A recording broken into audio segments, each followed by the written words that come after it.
Hi everyone, welcome to Mr. Queen PH, and in today's reading we will see what blessings are coming to you in the next 6 months. Since this is a general reading, it may not resonate for all of you, but if you want to consult with a personal advisor which can give you individualized reading, I highly recommend my new discovery, which is also the sponsor of this video, Psychic Source. Psychic Source is the most trusted psychic service in the industry with over 35 years of experience. They provide intuitive guidance that is available and accessible to anyone through their community of professional and gifted advisors. You can connect with them at your most comfortable way, whether it's through a phone call, video chat, or text chat. What I like about them is they are committed to hope, healing, and empowerment. And on top of that, they back their service with a no-risk guarantee and donate 1% of the purchases to charity at no extra cost. I recently had a reading with an advisor from Psychic Source. Her name is Venus, and I asked her a lot of questions about my career, my kids, and even my love life. And I'm so impressed with her accuracy that really helped me with a major decision that I had to make. And I also gained clarity with my future plans. Now, here's the good news.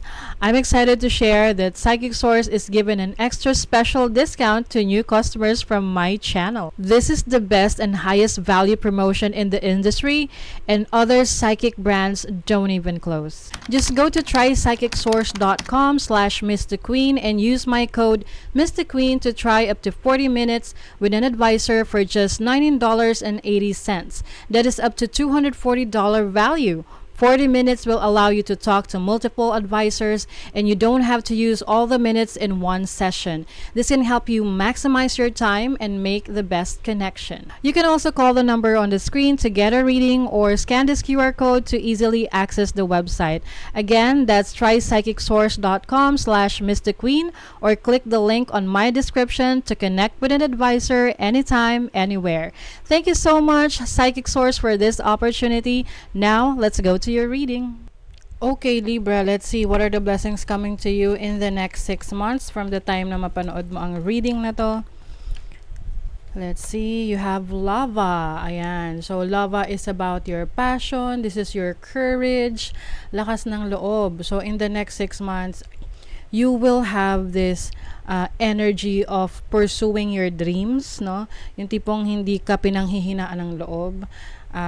Focus ka sa mga gusto mong ma-achieve, determinado ka. Isa yan sa pinaka-importante para ma-achieve natin yung goals natin, yung meron tayong determination. It's like showing up for your goals, for your dreams, and being consistent. Let's see what else you have. Eagle. Wow. So this is having a new perspective in life, 'di ba? Yung eagle, pag lumilipad siya, ang lawak ng scope na nakikita niya, no? Yung perspective niya. So for some of you, magkakaroon kayo ng understanding, ng wisdom sa mga pinupursu niyo sa buhay. Let's say sa relationship niyo, sa career path niyo, sa business niyo, or whatever you are focusing on.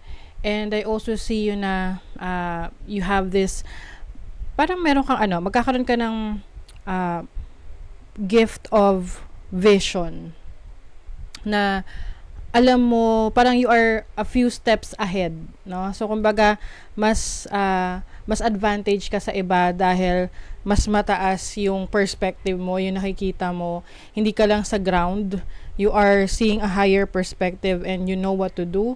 Alam mo kung saan yung pasikot-sikot dahil na rin sa lakas ng loob mo na alamin, pag-aralan yung mga bagay na hindi mo alam or wala kang idea. You have the Lynx. Lynx is about yung intuition, yung independence mo. So I think isa ito sa blessing mo ngayong in the next 6 months is receiving the confidence that you need, receiving independence. Yung iba sa inyo, kung kayo ay umaasa sa iba or parang you are still dependent on others na alam mo, pag when we are dependent sa isang tao, this can be financial, this can be emotional, or yung parang hindi natin kaya on our own. So in the next 6 months, you will realize na, uy, kaya mo pala. 'Diba? Kaya mo palang mag-isa, kaya mo palang i-pursue yung mga goals na gusto mo na hindi mo kailangang ng suporta ng iba. Although, maganda sana kung may mga taong susuporta sa'yo, pero for you, hindi yun magiging hadlang sa'yo, no, na i-pursue yung gusto mo kahit wala pang sumuporta sa'yo. Yun talaga yung lakas ng loob, 'di ba? Let's see what else. Libra. You have temperance. Ayan. So, being patient. Alam nyo, isa ito sa napakagandang katangian ng isang tao, yung may pasensya ka. Kasi maraming pwedeng magulo, maraming pwedeng masira, or mawalan ng direksyon kapag wala kang pasensya, 'di ba? So, this is your blessing in the next 6 months. You will receive this calmness energy na kalmado ka lang, no? Hinihintay mo lang yung turn mo. You are patient with your dreams, you are patient with the results, no? Patient ka sa resulta ng mga pinaghirapan mo. And eventually, it will show to you, papakita sa'yo yan ng universe na, oh, okay, you deserve the rewards that you need. And this is also healing. So, kung kayo ay merong mga physical issues sa kalusugan ninyo, or any issue sa inyong health, in the next 6 months, you will receive healing. You will recover from that. You have the 4 of Wands. This is stability. Stability sa finances mo. And yung iba sa inyo, di ba nabanggit ko sa inyo kanina na magiging independent kayo. So, yung iba, maaring bubukod na kayo, you will have your own space, your own job, or your own dreams and plans na hindi mo kailangan ng permission ng ibang tao. So, yung iba, pwedeng bubukod na kayo sa family nyo to, to have your own decisions in life.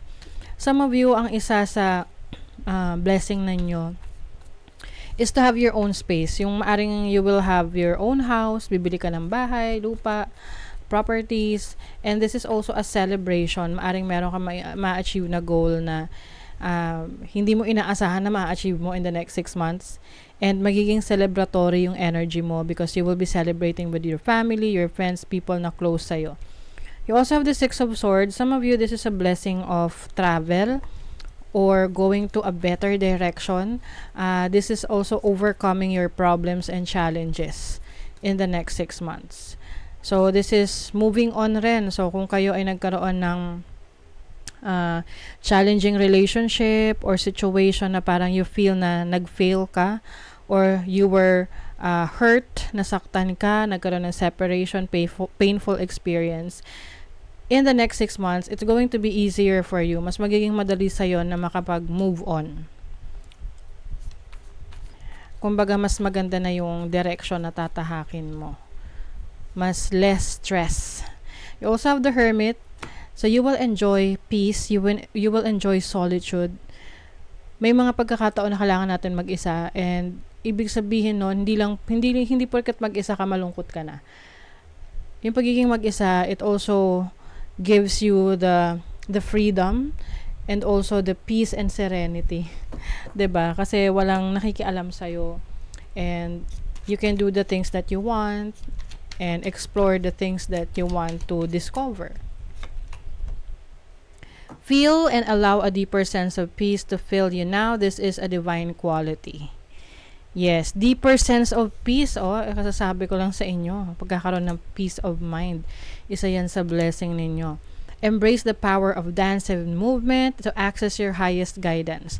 So, dance and movement, parang sasabay ka sa agos at saliw ng musika, 'di ba? Na alam mo kung paano mag-adjust sa isang sitwasyon. You can adapt, you can be flexible sa mga path na dinadaanan mo or tinatahak mo. Release what you've been carrying and lighten up. New joy is on the way. Wow! Merong new source of happiness sa inyo in the next 6 months. Meron kayong i-release na anything that is no longer serving you. I think this is part of your moving on situation. Okay? So, merong new source of happiness. This can be a new pet. may bago kang alaga, o kaya you will have a baby, or you will have a new car or a new house na talagang magiging kumbaga magiging pagkukunan mo ng iyong kasiyahan. Okay? So that is your reading, Libra. Thank you so much. See you again.